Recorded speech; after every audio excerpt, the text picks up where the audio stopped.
ये x है, ये y है और इधर z एक्सिस।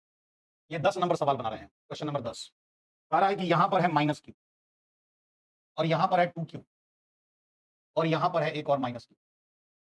कोऑर्डिनेट क्या क्या दिया हुआ है वो देखिए। कोऑर्डिनेट दिया हुआ है q का 0 a a यानी 3 पॉइंट चार्जेस 2q। 2q का कोऑर्डिनेट हो गया, इसका कोऑर्डिनेट हो गया 0, a, मतलब ये yz प्लेन में है ना। और -q का कोऑर्डिनेट है -q का 0 a -a, एक का कोऑर्डिनेट है ये 0 a -a। हमको थोड़ा सा डाउट लग रहा है इसमें जो है ना, हमको लग रहा है कि ये डाइपोल P1 इधर हुआ तो -q और +q, एक -q से एक +q मिलकर डाइपोल बना लिया और एक -q से मिलकर ये +q भी डाइपोल बना लिया। तो ये P2 वेक्टर है और ये P1 वेक्टर है। तो नेट डाइपोल क्या हुआ, P वेक्टर बराबर P1 + P2। सही। अब चलिए P1 क्या है भाई, P1 तो P1 का डायरेक्शन ये है, तो ये दूरी पहले लेना पड़ेगा। तो q इंटू ऐसा लिखो q r, इसको r1 वेक्टर मान लेते हैं, r1 वेक्टर। तो q इंटू r1 तो मैग्नीट्यूड हुआ, इंटू r1 कैप कर सकते हैं क्या, r1 कैप, या इसी को आप लिख दीजिए q इंटू r1 और r1 कैप को लिख दो r1 वेक्टर बाई r1, तो ये कटिए गया ना। तो p1 वेक्टर फाइनली क्या आ गया, q into r1 vector.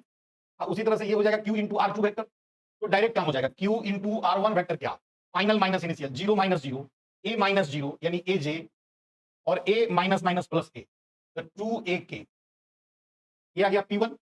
P2 क्या आया भाई, P2 वेक्टर देखिए, तो ये 0 -0 ये 0 हो गया, a माइनस a ये भी 0 हो गया, a माइनस माइनस प्लस, तो ये सीधे हो गया q इंटू 2ak।